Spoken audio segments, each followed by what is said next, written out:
ध्यायतो विषयान पुंसात्, उसका चिंतन तभी होता है जब हम कोई दृश्य देखते हैं। इस पर बहुत सावधान रहें, बहुत खतरे पे है उपासना।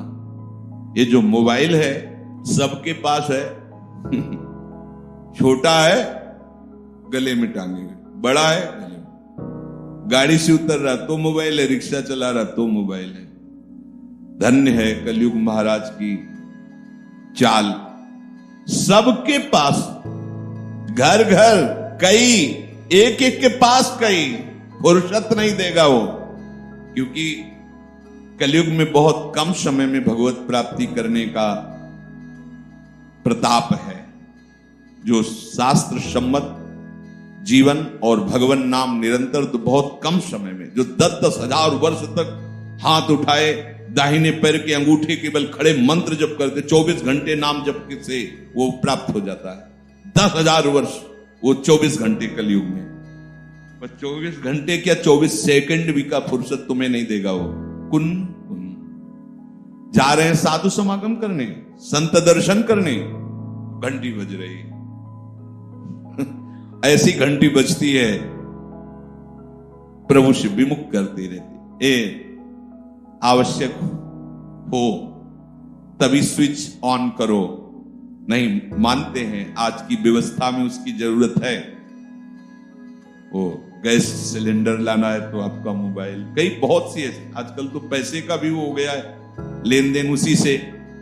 ठीक है, युग के अनुसार दिनचर्या में उसका अस्तित्व आ गया है, पर आप ये ध्यान रखिए हर समय उसका स्विच ऑफ रहे। आपको बात करनी है तो खोलिए, नहीं किसी का फोन आए अपने को जरूरत नहीं।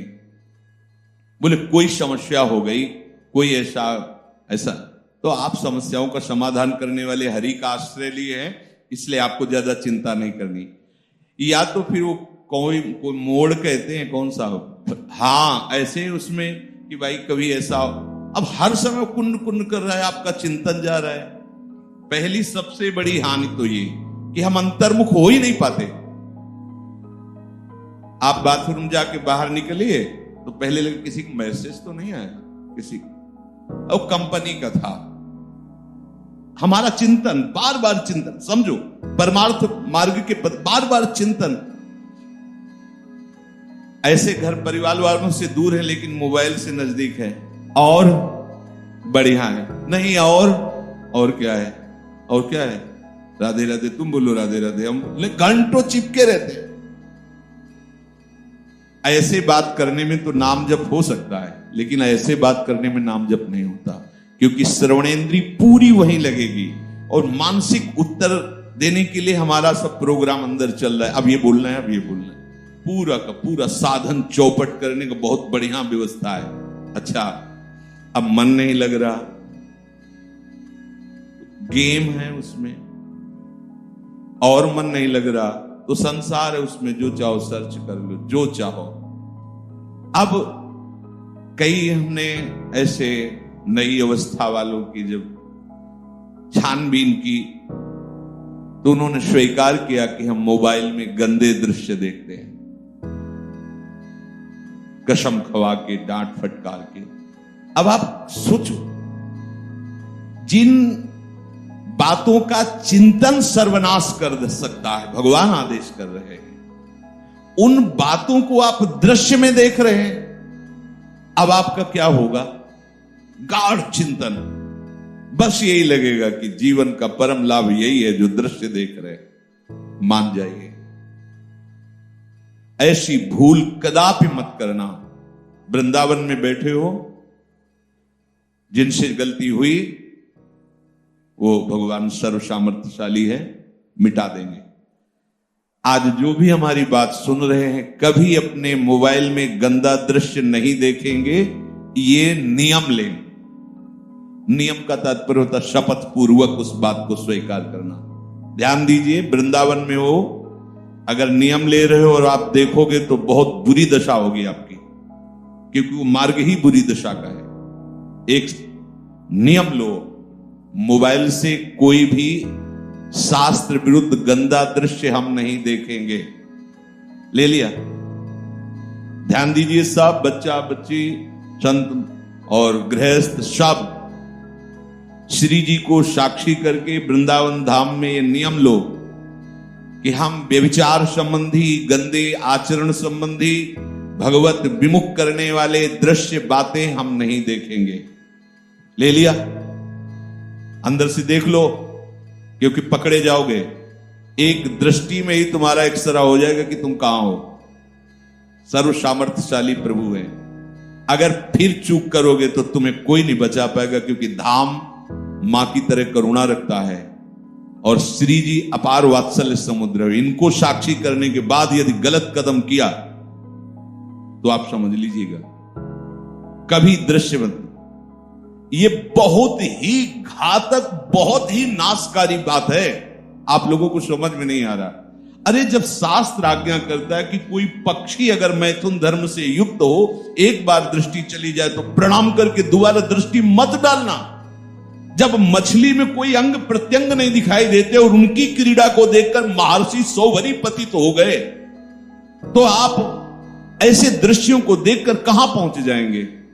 और ये मन तो चाहता ही है कि हम इसको अपने अधीन रखें, इसलिए छुप करके एकांत कमरे में आपके पास है, सिटकनी लगाई, बंद कर दिया और आप देख रहे हैं। तो आप क्या कर रहे हैं जान रहे हो? ऐसी बुरी स्थिति को प्राप्त हो रहे हैं जिसका कहीं कोई उपाय नहीं है, क्योंकि बुद्धि नाशात, अब आपका सर्वनाश हो जाएगा। ये जो कुछ उपासक आपको दिखाई दिए बिना किसी कारण के भागते हुए, उसका कारण ये होता है, उनका हृदय ही उनको बर्दाश्त नहीं करने देता है। समुदाय उनको लगता है भागो, भागना पड़ेगा, क्योंकि अंदर बैठा हुआ जो सर्वात्म प्रभु है, जब तुम गलत चलोगे तो वो गलत मार्ग दिखा देगा। समझ, जब कोई चोरी करने चलता है तो अंदर से वो रास्ता दिखा देता है, ये यहां से छलांग लगाओ, ऐसे चलो, क्योंकि सारे खेल उसी के हैं, सारे खेल उसी के हैं। अनंत ब्रह्मांडों में अनंत माया की दौड़ चल रही, तुम प्रभु के त्रिगुणातीत मार्ग के पथित हो तो शास्त्र और गुरु रूप से वो प्रेरणा कर रहे हैं। नहीं तो जो कुबुद्धि है वो कहां से आई है? वहीं से तो आई। तो कुबुद्धि प्रेरणा करती, ऐसा कर लो, ऐसा कर लो, ऐसा कर लो। कुबुद्धि के अंतर्गत मत जाना, नहीं तो जैसा नाश कुबुद्धि से होता है, ऐसे जहर चला गया, एक शरीर नष्ट हो गया, दूसरा मिल जाएगा। लेकिन कुबुद्धि में विषय जहर फैल गया, ये हजारों जन्म तक जाएगा, ये संस्कार बनते चले जाएंगे। देखना लो, अभी तक पिंड छूटा है क्या? सब देख रहे, समझ रहे, गा रहे, सुन रहे, पर अंदर से बुद्धि यही कहती कि भोगों में सुख है। धिक्कार है ऐसी बुद्धि को। तो भाई जी महाराज कह रहे दृश्य नहीं, दृश्य पर बहुत बड़ा प्रभाव दृश्य का पड़ता है। दृश्य में अजामिल नष्ट हो गया, दृश्य में ही। साहित्य, कोई भी जैसे उपासना मार्ग के प्रतीक है, पेपर ये ऐसे इधर उधर के, कैसे कैसे तुम पढ़ते हो, कैसे अच्छा लगता है, क्या जानकारी लेनी? प्रियाजू का रूप कैसा है, लालजू का रूप कैसा है, ये इनमें थोड़ी मिलेगा। नाम की महिमा क्या है, धाम की महिमा क्या है, आत्मानंद क्या है, ये उनमें थोड़ी मिलेगा। कोई भी ऐसे रखा भी हो तो नहीं गलती करनी चाहिए। गलती है, कोई भी शब्द उसका फंस जाएगा दिमाग में जो आपको परमार्थ विहीन कर देगा, परमार्थ विहीन कर देगा। वस्त्र, एक यहां जुड़े थे तो उन्होंने कहा, जब मिले एकांत में, उन्होंने कहा कि हमें यहां एक दोष दर्शन होता है। अब बताइए, तुम कहा जिसको देखो वही पीला और सफेद की होड़ लगी हुई है। हमने कहा तो भगवान की कृपा है कि सब उत्साहित हो रहे हैं कि हम मुड़ मुड़ा कर रच पहनकर, पीले के अधिकारी नहीं तो सफेद पहन लेते हैं, पर हम संसार के नहीं हैं। बोले शायद मेरे में ऐसा सामर्थ्य नहीं, इसलिए ऐसी जलन होती है। हाँ। वस्त्र, वृंदावन वास कर रहे हो, पैंट सूट चढ़ाए हो, बेल्ट बांधे हुए हो, मोजा चढ़ाए हुए हो, जहां मनाया वहां, अरे दुनिया में रहो ऐसे, कम से कम वृंदावन आए हो, अपनी सादगी सनातन धर्म की पोशाक तो पहनो। ये सात्विक पोशाक है, सफेद अचला, सफेद बनियान, सफेद कुर्ता, सफेद अंगोछा। ये भागवती मार्ग में चलने वालों के लिए बहुत आवश्यक है। आप वृंदावन धाम आए हो, देखो ना, और इस वैसे झुको तो नीचे का पैंट नीचे सरक रहा है, ऊपर की बनियान ऊपर सरक रही, क्या है? न ठीक से बैठ सकते हो, न झुक सकते हो। ये जो मनमानी चिंतन करने वाले, मनमानी आचरण करने वाले लोग हैं, आते तो हैं परमार्थ के लिए, लेकिन गुरु बन के आते हैं। हमारी बात चलनी चाहिए। अरे पागल हो तुम? नहीं, वस्त्र से क्या होता है? यहां लिखा है वस्त्र होता है, उसका प्रभाव होता है, वस्त्र का प्रभाव होता है। और आहार, खान पान, बहुत खान पान सावधान। और बिहार, घूमने जा रहे हैं, बहुत सावधान। जब बिहार कर रहे हो तो साथ में वृंदावन बिहारी बिहारणी जो हुए ऐसा अनुभव करो, क्योंकि अकेले नहीं चलते अपने लोग, प्रिया प्रीतम के साथ चलते हैं, संग, उनके संग। ये लता कितनी सुंदर है, इसके नीचे प्रियालाल बैठकर बात करेंगे। हाँ, ये कितना सुंदर झुका हुआ तमाल है, यहाँ प्रिया प्रीतम अमुक खेल खेले, हाँ ऐसा। और यमुना जी का, अच्छा यहाँ प्रिया प्रीतम ऐसे दौड़ दौड़ के खेल, यहाँ रास कर हर समय। अकेले बिहार में मत जाना। अगर अकेले जाने वाले का लक्षण, कैसा आदमी है, दुष्ट है, ऐसा, ये अच्छा है, ये बहुत यार सुंदर है, बस आप अगर उसका भोग कर रहे हैं राग द्वेष का, तो आप फंस जाएंगे। साथ में प्रिया प्रीतम को रखो। ये सभी कुसंग हैं और त्याज्य हैं, इनसे राक्षसी वृत्ति का व्यवहार होता है।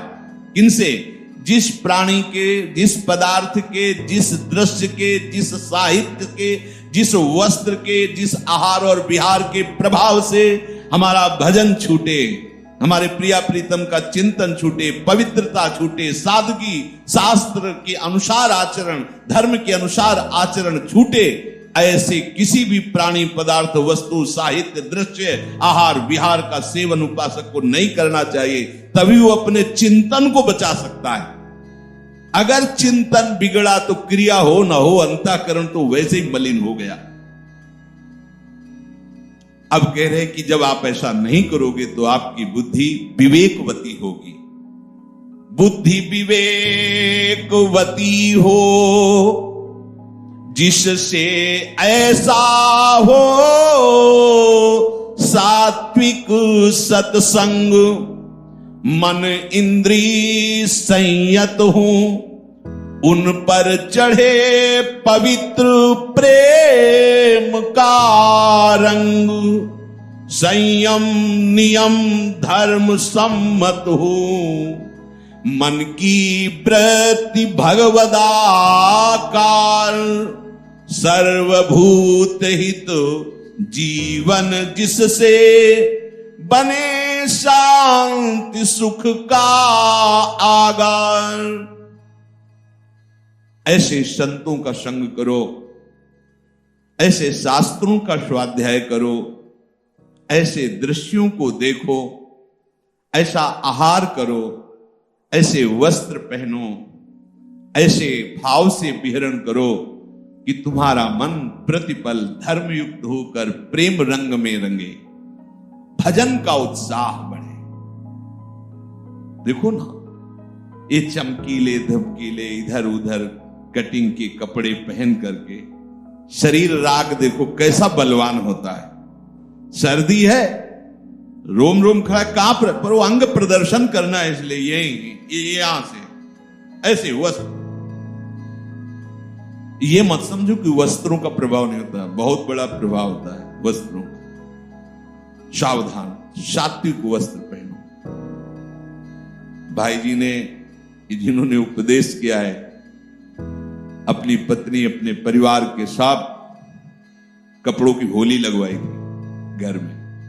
विदेशी जो भी ये सब महंगे में सात्विक वस्त्र सब आग लगाओ, साड़ी वस्त्र सब ऐसे एकत्रित करवा आग लगाओ, नहीं सात्विक। तब गृहस्थ रहते हुए भी परमहंसों के द्वारा आदरणीय हुए। दिखाई देता था गृहस्थ धर्म में आचरण करते हुए भाई जी, लेकिन स्थिति जो महापुरुष जानते थे वो मन से झुकते थे भाई जी के चरणों में। ये मत समझो कि वस्त्र का प्रभाव नहीं पड़ता, ये बिल्कुल किसी की भी मत मानना, उसका बहुत बड़ा प्रभाव होता है, वस्त्र का प्रभाव होता है। नहीं वस्त्र का प्रभाव होता है। तभी तो फिर जो वीतराग परमहंसों के मार्ग में एकांत से, वैसे भी रति खत्म हो जाएगी। जहां इधर मति चलेगी तो जैसे विषयी ये नहीं धारण कर सकता, ऐसे नहीं रह सकता जैसे आप लोग। हमसे नहीं होगा, बोल देगा, बोल देगा, हमसे नहीं होगा। ये मुंह में रज लगाना ये सब ऐसे नहीं होगा हमसे। शरीर राग है, क्योंकि गाल चिकने दिखाई देनी चाहिए, मुख में आकर्षण वो दिखाई देना चाहिए। तो ऐसे वस्त्र सेटिंग पेटिंग, बाबा जी भी तो ऐसी सेटिंग के नहीं। हम शरीर राग को मिटियामेट करने आए हैं परमार्थ में। उचित वस्त्र धारण कर लिए। रजोगुण का नाश करना प्रिया प्रीतम के प्रेम मार्ग में बढ़ने का संकेत है।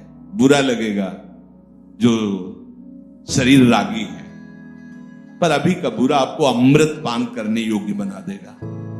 अगर आप अभी बात नहीं समझोगे तो बुरा ही बुरा है। न जाने कितने कल्पों से हम यही सब करते चले आ रहे हैं। कभी तो राजा भी बने होंगे, ऐसा नहीं, कभी तो देवताओं का भी भोग भोगा होगा।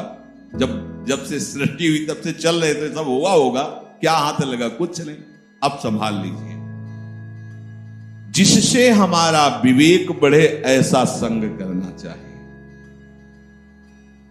ये जो रहनी है वृंदावन की, इसे एक बार सबसे कहा था कि वृंदावन वासी हो, चाहे गृहस्थ हो, चाहे विरक्त हो, रज के पात्र में पाओ, अमनिया कर लो, अच्छे पवित्र पात्रों में श्री जी को भोग लगाओ, अपने लिए रज के पात्र रख लो। और रज का पात्र बदलने की जरूरत नहीं है। वृंदावन की रज ऐसे चिकनाट हटाने के लिए वो ऐसे धो के बस ऐसे रख दिया, फिर दूसरे वो महाप्रसाद स्वरूप। दूसरी बात, अगर शरीर स्वस्थ है तो भूमि सेवन करो। वृंदावन में आसन प्राय हमारे संत भगवान सब भूमि सेवन ही करते हैं। जमीन में ऐसे एक गद्दा ऐसे आसन लगाए, कोई चटाई लगाए, जैसी जिसकी निष्ठा है वैसे वास करो। क्योंकि वृंदावन भूमि में शयन करना ये अहोभाग्य है। ये प्रिया प्रीतम का निज महल है। और सात्विक वस्त्र धारण करो। और हमारा सुनना, बोलना, देखना ये गुरु सम्मत होना चाहिए। देखना, सुनना, बोलना, बहुत से अपराध हमारे इसमें बनते हैं। अगर आप शास्त्र सम्मत देखोगे, शास्त्र सम्मत बोलोगे, शास्त्र सम्मत सुनोगे, तो बहुत जल्दी परमार्थ में, प्रेम मार्ग में आप अग्रसर होगे। संयम नियम धर्म सम्मत हो। आप जो भी संयम नियम, मनमानी कोई भी नियम भी नहीं होना चाहिए, गुरु आज्ञा के अंतर्गत होना चाहिए। आज मन में आया हम ऐसा कर लिया, कल मन में आया वैसा कर लिया, तो हमारा नियम चल। तुम्हारा क्या नियम? जो मार्ग में, उपासना मार्ग में जो नियम दिए जाए गुरुजनों के द्वारा, शास्त्र के सम्मत, उनका आचरण करना चाहिए। अब हम तो खाली होके आपके पास आए हैं, आप आज्ञा करो, मैं कैसे अपना जीवन भगवत प्राप्ति के लिए निर्वाह करूं, कैसे चलूं। वो साधक इस मार्ग। आज हमारा मन है ऐसा, आज कल हमारा मन, हमारी कुछ भी मनमानी नहीं होनी चाहिए। अगर आप वास्तविक परमार्थ के पथिक हो तो आपका पूरा जीवन गुरु आज्ञा में होना चाहिए। एक मिनट भी मनमानी नहीं हो। वो भले साधना क्यों ना हो, जो एक मिनट भी मनमानी है वो तुम्हें गिरा देगी। देख लेना, देख लेना। ये बहुत सुलझी समझी हुई बात। और गुरु आज्ञा में भले तुम्हें लग रहा है कि व्यवहार की क्रियाएं, लेकिन वो आपको चढ़ा देंगी परमार्थ की ऊंचाई पर। क्योंकि मोक्ष मूलम गुरु कृपा और मंत्र मूलम गुरु वाक्यम। जो गुरु वाक्य पे चलता है उसका हर कार्य मंत्रमय होता है, और जो गुरु वाक्य पर चलता है तो उस पर गुरु कृपा बरसती है। गुरु कृपा ही इस माया बंधन से मुक्ति दिलाती है। मोक्ष मूलम गुरु कृपा। उसी का जीवन शांति, सुख और प्रेम का आगार बन जाता है, जो सत्संग के द्वारा अपनी बुद्धि को विवेकवती करके शास्त्र और गुरु आज्ञा के अनुसार चलता है। अभी प्रभु ने बताया कि विषय चिंतन करने से कितनी बड़ी हानि हो गई। यहां कहीं भी विषय भोग की बात नहीं की भगवान ने, पीछे जो चर्चा की। विषय चिंतन मात्र से सर्वनाश, बुद्धिनाशात सर्वनाश। उपासक विषय चिंतन से बच पाना बहुत कठिन होता है। ये अपने भी अनुभव की बात है। विषय का सेवन नहीं हो रहा, बीच में एक रकील खिंची हुई है, पर नवीन जब इस मार्ग में चला जाता है तो पूर्व संस्कार जन्म जन्मांतरों के ये लगता है कुछ तो है। जैसे परिवार हंसते खेलते बातचीत करते, अब वो तो समाज में तो कहीं ना कहीं दृश्य दिखाए, कुछ तो है, ये लोग सुखी हैं, कुछ तो है। क्योंकि अभी ज्ञान का विकास नहीं हुआ, भगवत तत्व का परिचय नहीं हुआ और पूर्व संस्कार उसको घसीट रहे हैं भोगों के, तो वो भोग तो नहीं भोगता, पर भोग चिंतन बनता रहता है। अब अगर वो चिंतन और नाम ये दोनों साथ चलेंगे, ऐसी यात्रा होती है। बहुत जलन की यात्रा, बहुत जलन। कोई बहादुर भगवत चरणारविंद का आसक्त चित्त ही से निपट पाता है, नहीं तो यही भगवत नाम जहां छूटा तो चाहे जितनी वो विवेक लड़ाने की कोशिश करे, वो धीरे धीरे सकिल जाता है। पर अद्भुत चमत्कार नाम का है, अद्भुत चमत्कार। जहां भगवान कह रहे हैं कि सर्वनाश हो जाता है, ऐसा चिंतन होने पर भी नाम उसे डूबले ले देता है और एक दिन ऐसी स्थिति में पहुंचा देता है कि वही अपनी वृत्तियों को देख के हंसता है कि अच्छा, इन वृत्तियों में मेरी ये हालत थी, तो ये तो केवल नाम की कृपा हो गई। उपासक ज्यादा हताश निराश न हो कि हमने विषय चिंतन में सर्वनाश होता है सुन लिया है, अब हमारा सर्वनाश। बिल्कुल डरना नहीं, पर आप इसका स्वाद लेके चिंतन में बहते चले जाओ, ऐसा भी नहीं होना चाहिए। इसीलिए भगवान कह रहे हैं, जो संत जन है होते हैं वो शास्त्रों का साक्षात्कार करते हैं। साक्षात्कार को तो अनुभव। तो भगवान के इस आदेश में और भगवान के नाम में दोनों के बीच में साधक चला है। भगवान का आदेश मानकर भगवान का नाम लेते हुए पर चिंतन विषयों का होता है। ऐसा नहीं कि आज भक्ति में चला है, उसका चिंतन खत्म हो गया, अब वो तो सिद्ध हो गया, वो उपासक उसका तो होगा ही, पर अब हमको बढ़ावा नहीं देना उस चिंतन